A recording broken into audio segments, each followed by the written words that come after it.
Welcome back to the Better Zone, 26th of March, Friday morning. We have a nice little 11 game slate to break down, and we will get right into it.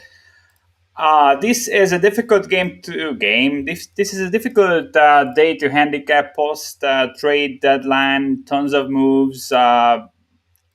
I think the guys who got traded overnight won't be available for the teams that they were traded to. You have to go through medical stuff like that. But on the other end, the guys who have been already traded won't be available for the old teams. So some teams will be short-handed here today. We will break down all the games as usual. I'm streaming tomorrow as well. We have a 9-game card on Saturday. And then Sunday is off, and from next week, baseball is on. I will tweet out the schedule, and we will speed things up a little bit. I have to be able to break down the NBA card in 15 minutes every day, so we have 15 minutes to talk some baseball finally, starting next week. All right. First game on the board, Brooklyn Nets at the Detroit Pistons. I'm not touching this game, to be honest. We all know Kyrie and KD are out for this game for Brooklyn, and Harden is questionable. He missed the last game. He has a neck issue. He wasn't shooting well in like 4 of the last 3 games or so. It is clearly showing that Harden isn't at 100%. To be honest, I know that I'm a bit higher on Detroit than the market. My number is I think around the point higher, but I think at 5.5 there is value on Detroit. I'm not going to touch it, but with Harden's questionable status, I mean, if he's out, this will be a very close game. But even if he plays, I cannot get to 5.5, so I show a small edge on the Pistons. Although, I mean, they grade 25th offensively overall and 17th defensively. We know what they bring to the table, and it's not much. They have a minus 5-point differential, just 12 wins through the season.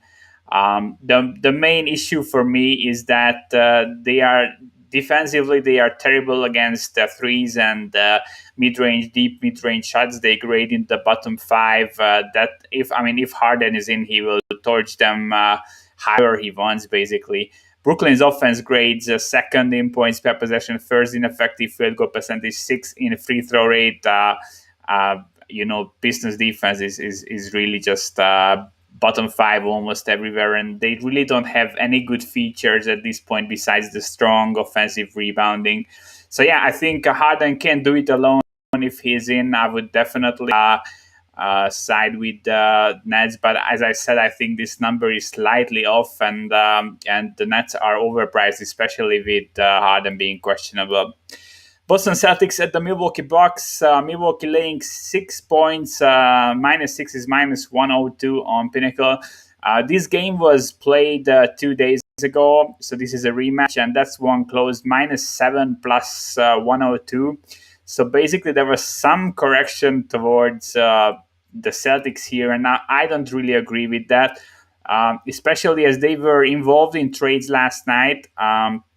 So Tice won't be available for them. Teague is also traded away.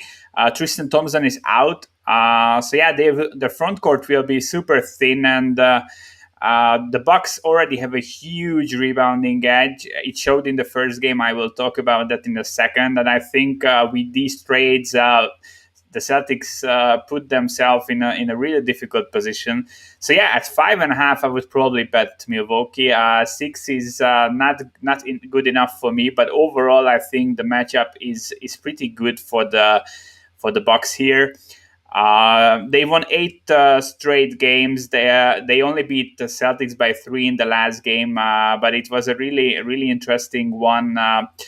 Celtics had a 58% effective field goal percentage, which is pretty high, but it's the result of the Bucks not being a really good defense against mid-range shots. But basically, the Celtics are all about the mid-range jumper.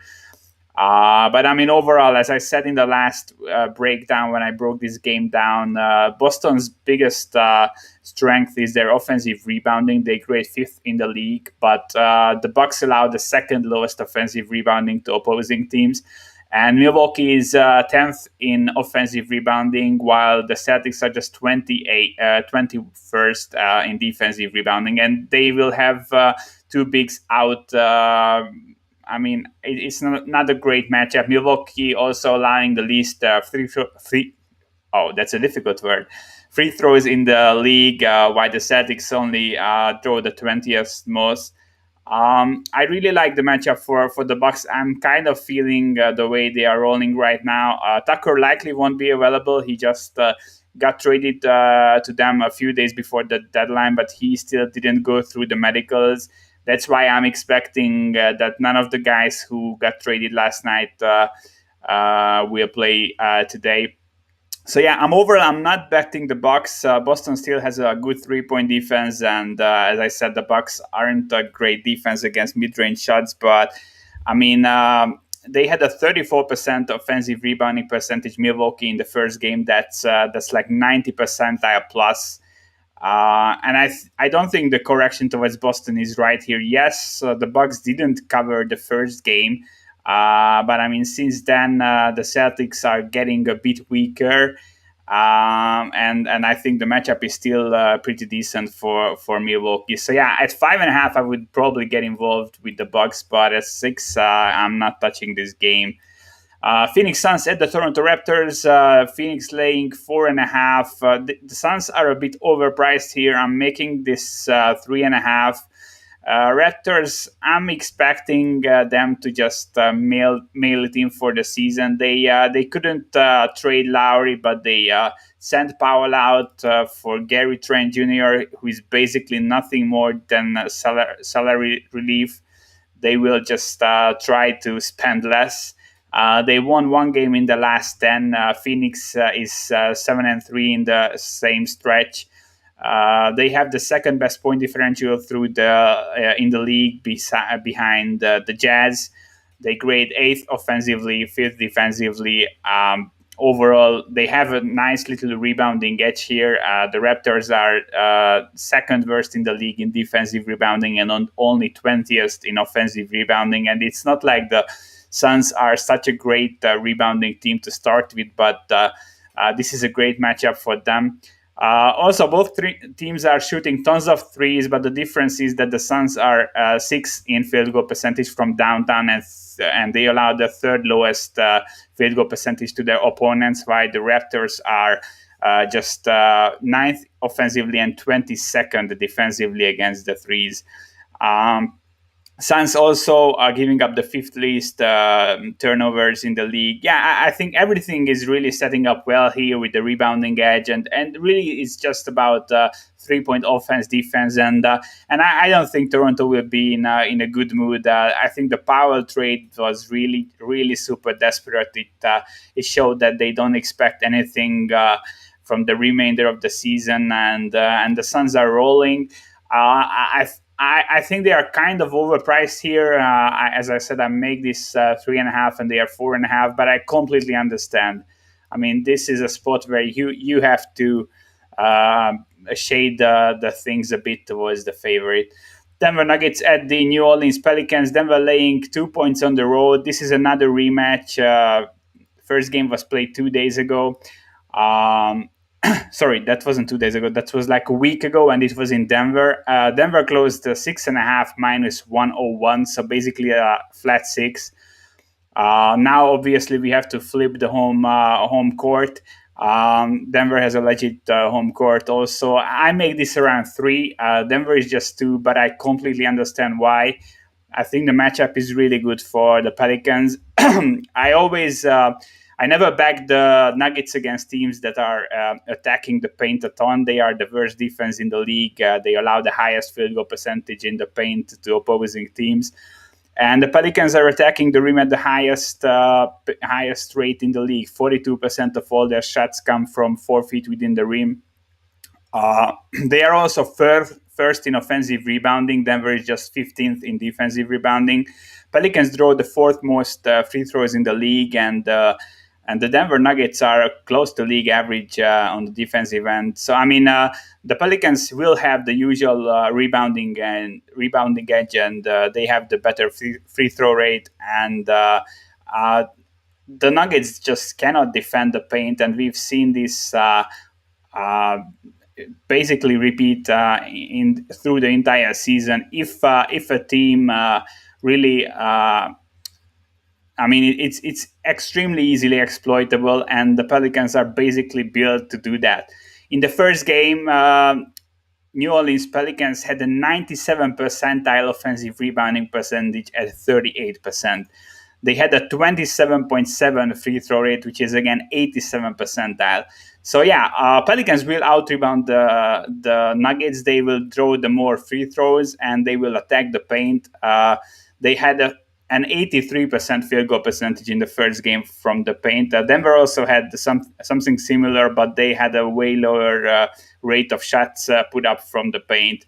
Pelicans also an extra rest here. Denver playing their third game in 4 nights. So yeah, I'm leaning towards the Pelicans. I hate the team, but they did make some improvements, especially in the last few weeks. I think the defense has been getting a bit better. And this is a terrible matchup for the Nuggets. But as I said, my numbers make this Denver -3, and the line is -2. So yeah, I'm showing an edge on the Nuggets, but I would personally lean towards the Pelicans here. If this was in Denver again and we would get another 6.5, I would likely bet the Pelicans just to stay within the number. But with a spread of 2, I mean, yeah, Nuggets are still the better team. So I'm not touching this game, but heavily leaning towards the Pelicans. This is really just a matchup lean toward for me. Houston Rockets at the Minnesota Timberwolves. We are skipping this game. Two of the worst teams in the league. Both are tanking. Houston has one win in the last 22 games. Minnesota grading bottom 5 on both sides of the ball. Beasley Russell still out. Houston traded Oladipo. There is really not much to talk about here. Minnesota will have a sizable rebounding edge. Houston is putting up the fourth most threes in the league. Minnesota allowing the third highest field goal percentage. Overall, I could make a case for both teams, but I want to back neither. I think we will be fading both teams down the line. This is an unbettable game, in my opinion. Next game is also similar like this. Portland Trail Blazers at the Orlando Magic. Portland laying 11 and a half points. Yeah. Orlando Magic shipped out Vucevic, Fournier, Gordon overnight. Ross questionable. Isaac still out. What's important to note that the Magic, although they have been extremely injured through the season, they never missed Vucevic. Vucevic played in all their games. I'm expecting a huge step down from the quality of play we've seen from Orlando before, and now that Vuce is gone. The guys who are going to Orlando, Otto Porter, super injury prone. Wendell Carter Jr., he's nice. I think he will be a key piece for the franchise going forward. RJ Hampton likely not going to be available tonight. If Ross, who's questionable and sits, we could see some really low-end guys playing. Current expected starting lineup looks like Michael Carter-Williams, Bacon, Ennis, Okeke, and Birch. That's the worst starting lineup in the league. Portland, you cannot lay 11 and a half points with this team. They are playing their third game in 4 nights, and it's a back-to-back for them. They played super high minutes last night. They beat the Heat. They are grading as the second worst defense in the league and through the season, and the worst in the last 2 weeks. You cannot lay 11 and a half points with such a bad defense on a back-to-back. But on the other end, the Magic are lost. I'm waiting a few days, weeks until we will see what the lineup for the Magic will look like in the future, and we will just go from there. Miami Heat at the Charlotte Hornets. This is an interesting game. I'm showing an edge on the Hornets here. They are getting 2.5 points at home. I make it 1. And Butler has a stomach issue. He wasn't playing last night. It could have been just that they wanted to sit him out on the first game of the back-to-back, so we could see him. But if he is out, this becomes a giant edge for me. So I think going with the Hornets early is a nice move. As I said, 2.5 is an edge in my opinion with the home team. Even if Butler is playing, he's playing their third game in 4 nights. This is also back to back. Dragic wasn't available last night. He missed like more than a week. Bradley, Olenek were both traded overnight. Obviously, they won't be available. Oladipo likely won't be available tonight.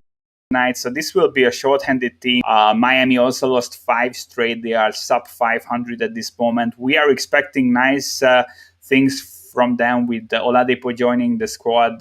Also, Aldridge's primary target likely going to be the Heat. Now that the buyout is completed with the Spurs. So yeah, I think the Heat will be a nice team down the line, but they have to get their offense in order. Their offensive efficiency is bottom 5 to bottom 10, basically depending on what 2-3 week period you are looking at. They are putting up the 6th most threes in the league, but they have the 28th field goal percentage from three. That's really bad. So you are doing something that you aren't capable of doing efficiently.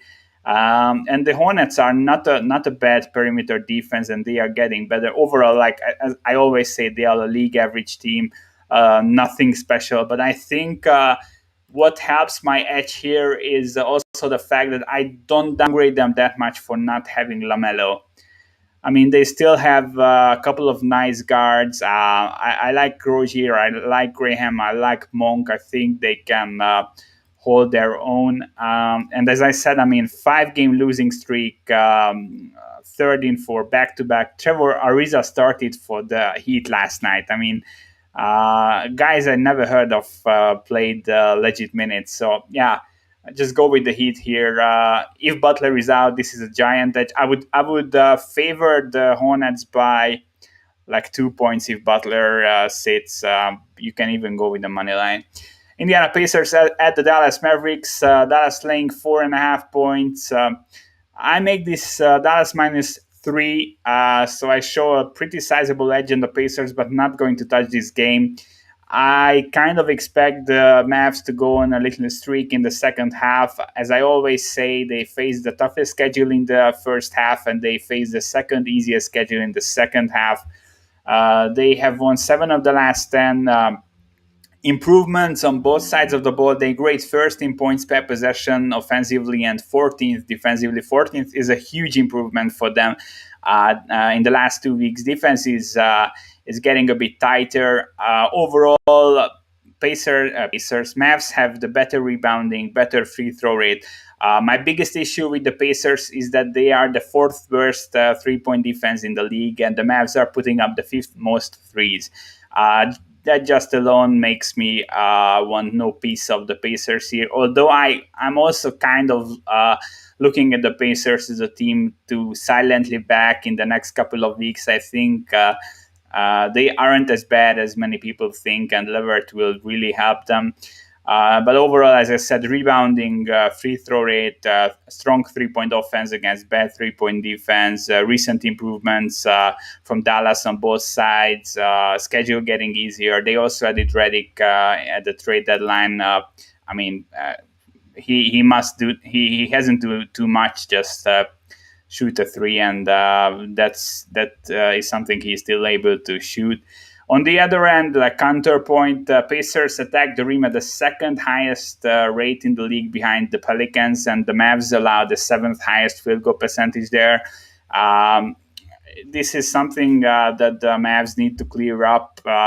They didn't bring anyone in to help on that front, but yeah, so I still don't buy their defense in the paint, but overall I think they're going in the right direction, and I think that this slightly overpricing on them is perfectly okay. Utah Jazz hosting the Memphis Grizzlies. No injury news to talk of. Both teams won 3 straight games. Memphis, I'm still not liking them. They grade as the 21st best offense in points per possession and 27 in the last 2 weeks. Defense is okay, but I mean, Utah's offense grades 2nd and 3rd overall, defensively 3rd overall. Memphis's offense is just 21st in points per possession, 25th in effective field goal percentage, 29th in free throw rate, while the Utah Jazz defense grades second, first, and second in these stats. Also, Memphis puts up the third most mid-range shots in the league. They are ninth in field goal percentage. The Jazz allow the fourth lowest field goal percentage defensively on mid-range shots. Utah putting up the most threes. They are second in field goal percentage from three-point range. Memphis is three-point defense grades as the 20th in the league. Best perimeter defense, not enough shooters, not enough scorers. I make the game exactly 9.5. That's where the spread is.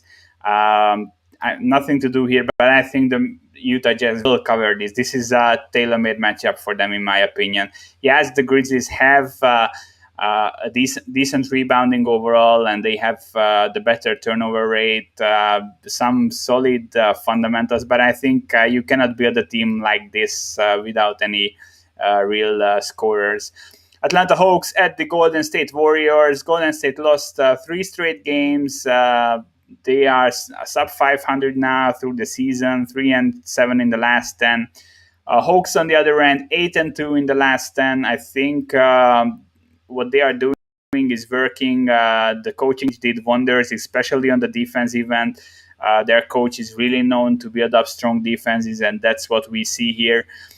Golden State without Curry, he will be out for at least one more week. Green sat out last night with an illness. I kind of expect him to play. I think that was just rest spot for him in the first game of the back-to-back. But I mean, we have like a 10%, 20% shot that he sits this one out. And I already like the Hawks a lot here. The same things I always look at in Atlanta games first, rebounding and free throw rate. They grade third in offensive rebounding, third in free throw rate. Golden State's defense grades 25th and 29th. The Hawks will be able to do what they want here. And defensively, as I said, we've seen improvements. Hawks defense grades 13th in points per possession and 17th in effective field goal percentage, league average, but they don't need to do more with this offense. And the Golden State offense, they are 24th in points per possession and 18th in effective field goal percentage, but they don't have Curry. I said that Curry has the highest points per 100 shot attempts in the league, 131.5. He has a 32% usage rate, and the next best guy with at least a 20% usage rate on the team in efficiency is Wiseman, who is putting up 113 offensive rating, which is bottom 33% in the league. So the next best guy who's getting shots up behind Steph is in the bottom 33% of the league. And Wiseman is better in efficiency than Wiggins and Oubre, which is pretty terrible. No one the Golden State Warriors have can put up points, and I think this is a terrible matchup for the Hawks. I make it closer to 8 here. 5 times already at 6.5. I think we will see at least 6.5 across the board, maybe even 7. I'm relatively high on the Hawks compared to the market, and I rate Curry super high in this team, as besides him, they don't have anyone. I mean, Green is cute, but he's not winning you a game on his own if no one can shoot the basketball. Cleveland Cavaliers at the LA Lakers. This is my strongest look of the day. Cleveland Cavaliers plus 5.5. This line is extremely off. I'm like closer to Lakers -1. So I'm off 4.5 points from this line, which rarely happens, I tell you that. Lakers are on a back-to-back, third game in 4 nights. Last night, Kuzma played 42 minutes, Schroeder 39 minutes. They lost 4 straight now. Gasol got the start last night, but he's limited to 15 minutes, so it's not even sure he will play today. So last night, the Lakers closed +6 at home against Philly, who didn't have Embiid. Embiid out is like a 3 to 4 point downgrade to Philly's rating. They are now also obviously in a back-to-back after playing heavy minutes last night. So yeah, if you just use last night's closing line as efficient, and you add like Embiid being out and the back to back, you will come to a line telling you that Philly is about 16 and a half, 17 points better than Cleveland, which is not the case here. I think my line is more efficient than what we see on the market here, and I'm expecting this spread to come down significantly. Um, Sexton practiced on Thursday for Cleveland. No official injury report. I think he will be a game time decision, likely plays here. I like the matchup also. Lakers, even since AD got down with injury, they attacked the rim at the top five pace in the league. Cleveland is allowing the lowest field goal percentage in the entire league in the paint. I think the Lakers will just run into the bus, so they won't be able to change the game plan up. Cleveland also second in offensive rebounding, and I'm not sure who is going to get the rebounds for the Lakers. I mean, if Gasol is out or again just limited to 15 minutes, Kuzma played over 40 minutes last night. Yes, Cleveland is a terrible team, but I mean, without AD and LeBron, the Lakers are also a terrible team, and they shouldn't lay 5.5 points against any of the teams in the league, especially on a back-to-back. So this is it for today. Summing up my looks and leans,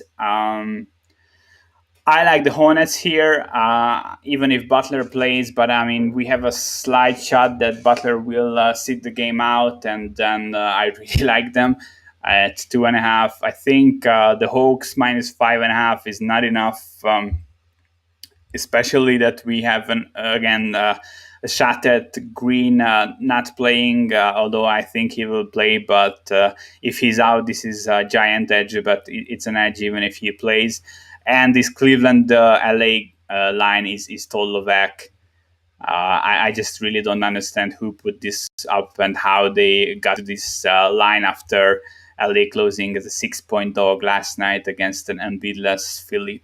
Yeah, basically that's it for today. And I'm not really liking too many things on the board besides the 3 games I mentioned.